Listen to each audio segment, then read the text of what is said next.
It's Rebecca again. This is going to be our second video, and it's going to go a little bit more in depth about week 1 and what to expect and what I'll probably be expecting from you in the next 7 days. So what I wanted to do first was just go through the different assignments that you're going to be looking at, the different places that we're going to interact, and then after that I wanted to go over some of the content and just give you some of what I feel are great takeaways, and then in your submissions and process notes, we can detail kind of what you feel is really important for people to take away, and hopefully it'll be a group conversation that we can all benefit from.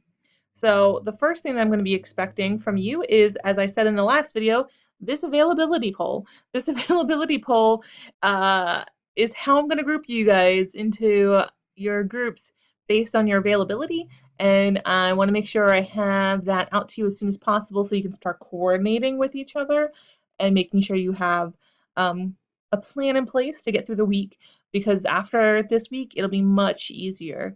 This is going to be the most challenging week to get organized.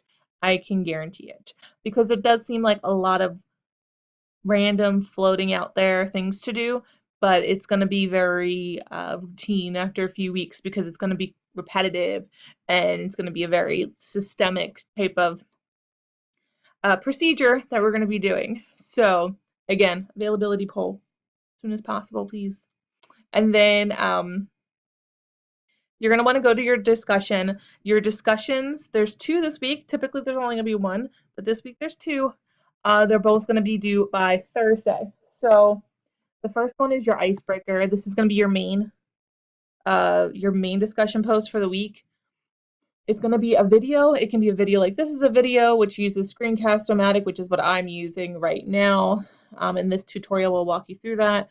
But you can do any video however your heart desires. You're used to using like YouTube, or you want to use your iPhone, or what have you. Whatever is going to be easiest for you is fine for me, as long as you can get the content in.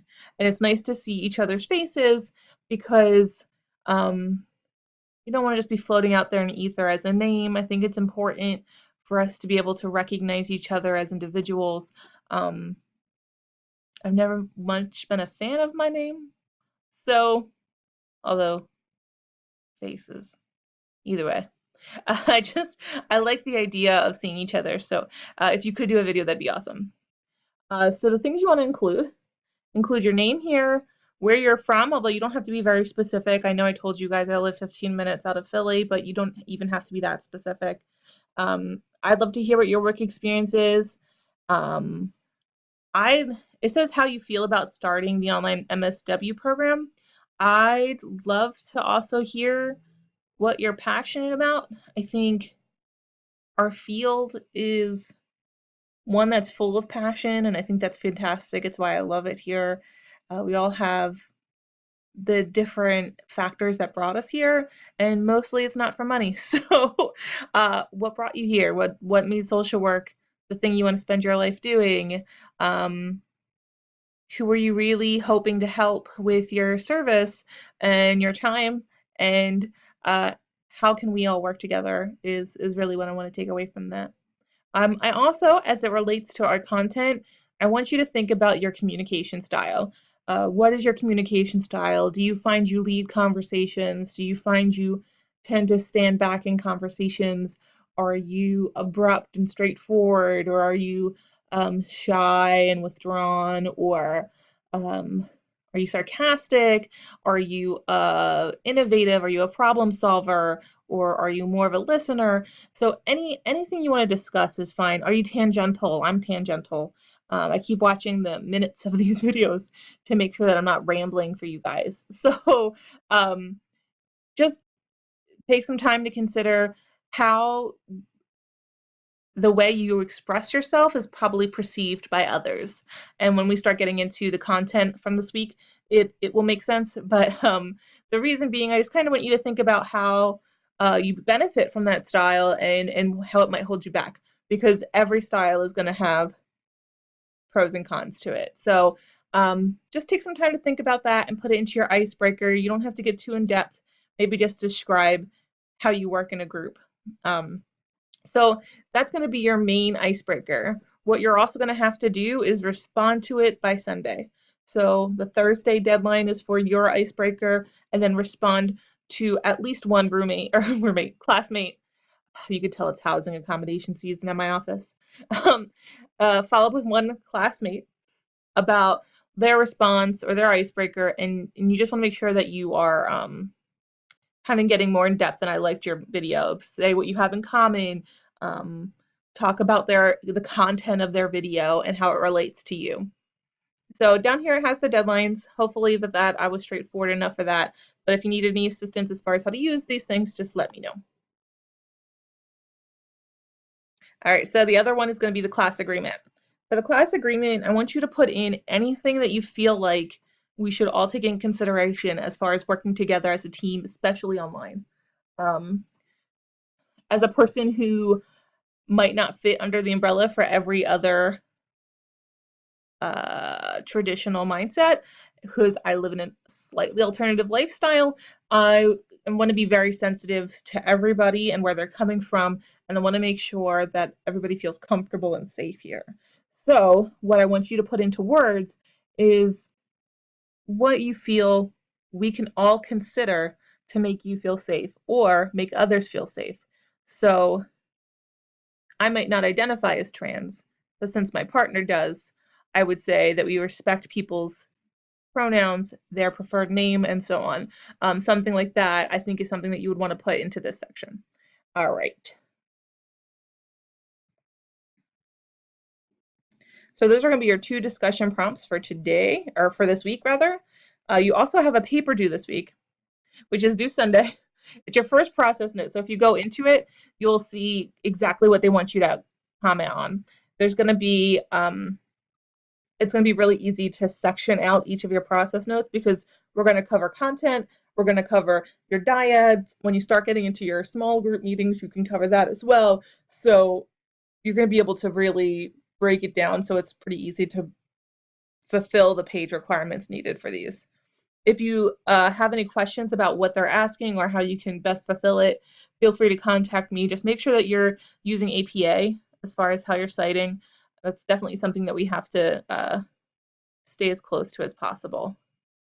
Here's the rubric. I will follow it pretty religiously, so that's something to consider. And like I said, these are the sections that they were. Dyad content, large group process, reading, reflection. And this is where, this only comes to me. And so you're going to want to be as forthcoming and explorative as possible. I'm not expecting you to come up with a thesis and have a hypothesis and prove it in any of these process recordings. They're literally processes. It's going to be, hey, I was thinking about this, and use it as a way to flesh out ideas. That's what I love to see happen. That's why I love school. And so I want you to think about, so this week is going to be emotional intelligence. What does that mean? And the basics of group development. And so you might pull from that how conflict can be helpful, or how emotional intelligence is a greater marker than some other things we measure people's achievement and ability by. So things to think about, but you just kind of want to, when something strikes your fancy, write it down and try and think it through on paper in your process recordings.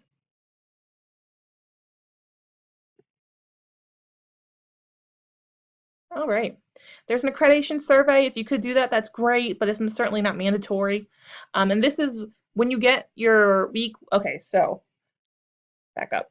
You guys are going to get by Wednesday a dyad partner. So you're going to be paired with another person. I'm going to send you guys who it is. It's going to be in the announcements as well. So you guys will be covered in that regard.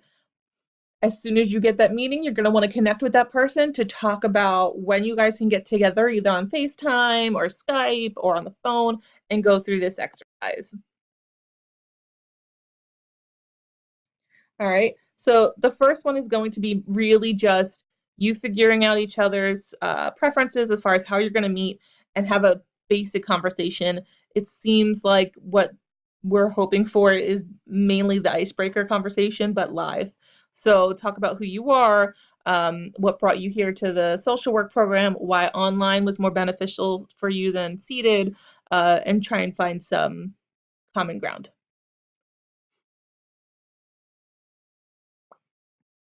So that's basically all that we're going to be looking for from you guys for the next 7 days. What you can expect from us is I'm going to get you that dyad partner. By the end of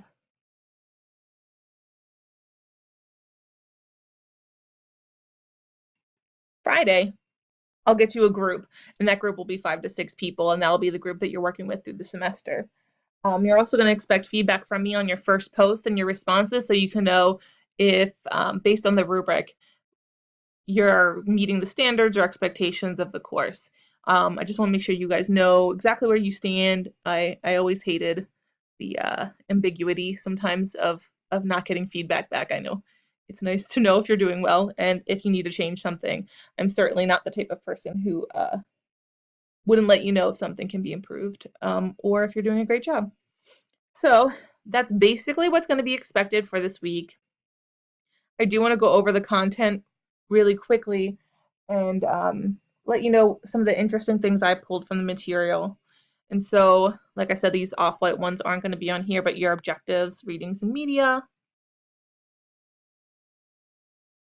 All right. So down here, there are some tutorials about how to use Zoom. Zoom is also a highly used program. It's online based that you can use to meet with your dyad partner or also to record your icebreaker. Like I said, I use Streamcast-O-Matic, but you can use whatever's going to be beneficial to you. Certainly, a lot of our nursing program uses Zoom a lot at Widener, and so does Widener's social work program. Obviously, it's really accessible. So if it's going to be working for you, that's the tutorial on how to access that. But these are our two main content focused sections. This is the reading. It's going to be really important to read through this. And then this is also a really good summary or overview about what emotional intelligence is. We're going to drill down into it a little bit deeper as we go through, but it has a lot of the details of how to understand emotional intelligence. And as Daniel Goleman starts to go through and to talk about the different aspects of emotional intelligence, the different categories to think about, he talks about the 4 different ways it's divided. I encourage you to think about your style, how you relate to those 4 categories, how that impacts your closest relationship, and how those close to you might fit into those 4 categories. And so what it is it's really a way to understand relationships and how you play a part in them. So it's really a fantastic overview of emotional and social intelligence. This reading, I remember reading when I was in the social work program. So when I read through it, I love the vignettes in all of them. I'm not sure why I love vignettes, but I do. I'm a big fan of vignettes. But they're really interesting, and I think we all have lived through some of these groups, and I know from working with students and also from personal experience and people that I care about and are close to, working in groups is not always a favorite activity. Sometimes it's seen as more of a stressor than a collaboration. And so this article really drills down why that is and what happens. And so the things I really want people to take away from the reading is how important it is for everyone in the group to feel seen, heard, and known. So there's a section I think called Seen, Heard, and Known in the reading. But I want you to think about each of those things and why it's vital for people to feel comfortable in a group setting. And maybe, especially when you go through your process recording, thinking about different groups you were in that you were less than satisfied with and why that might have been. See if it relates to any of these 3 things. Because in my experience, when I've ever been in groups where I haven't felt comfortable, it's because usually you don't feel heard. If you don't feel visible, goodness. And if you don't feel known, then you're not going to really feel the ability to be yourself.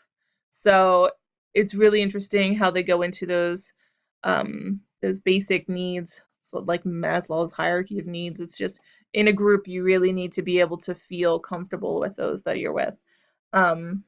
And so, as it relates to that, they talk about the different stages of group development. And that is going to be something we talk about for the rest of the semester. So it's going to be really important to get the details of those. So they use one theory of group development as opposed to several others. And, you know, they all have a lot in common. But I think Dr. Barol, who wrote this book that this chapter is from, she's actually one of the um, professors in the seated program. She's also, I think, the director of the MSW program now. But I think she chose peak stages because it includes the end stage and an emptying stage, and those are going to be really vital as we go through the semester. A big part of being in your small group is going to be going through these different chapters in your group's development and being able to analyze them in a very aware method or manner. So it's like once you know that you do something and it's something that like you want to change. So for instance, if I had a habit of replying to every compliment, which is this is a true story, and I probably still struggle with it. But if I reply to every comment or compliment with sarcasm, it's just something I do. I'm not good at taking compliments. Uh, then I start noticing it. Somebody points it out to you, and you notice it all the time, and you're like, "Oh, that's deflection. I'm not owning that compliment." And then it's it has greater meaning beyond it. And now that you know that greater meaning, you pay much more attention to it. And in the same way, these groups development have these different stages, and now that you learn them as we go through them, you'll start seeing them play out in groups, even if it's in work groups or um, your group here. So or your family group. I have absolutely seen my family go through this group, and the same group can go through the stages an infinite amount of times because a single event can completely derail the development of a group and bring you back into a place where nobody feels comfortable. So you'll get into either a conflict where it's not resolved, and you'll end up going back into the stages of community where everyone feels insecure and they're trying to figure out what the rules are. And so definitely read through it, label out the different stages, talk about if you've ever experienced the chaos stage or the conflict stage, and put that into your process note, or if you feel comfortable discussing it in your dyad as well. All right, so I think that's it for me. I'm going to check my checklist real quick. So things I'm expecting from you guys: one, the poll; two discussion board posts, one being the icebreaker video, the second being if you have any rules that you feel will make you more comfortable in our online community. I'm expecting a process note by Sunday, and then really just to read this chapter here and also watch this video and integrate that into all of those things, except for maybe the class agreement. Okay. What you can expect from me: I will be giving you your dyad by Wednesday, your small group by Friday. I will be giving you feedback on your post next weekend, and then on your response probably later on in the weekend as well. And you can also expect another video like this from me next week to cover the week 2's reading content and expectations. If you have any questions on that, please let me know. If you feel like you want some one-on-one time to talk through any of these ideas, I know this is a very different format than many of you are used to in your undergrad, so feel free to connect with me and we'll work it out. But otherwise, I hope you guys have a phenomenal week. I'm really excited to see what you guys put forth about these two resources and to meet you guys face to face. And then I will talk to you next week. All right, thanks.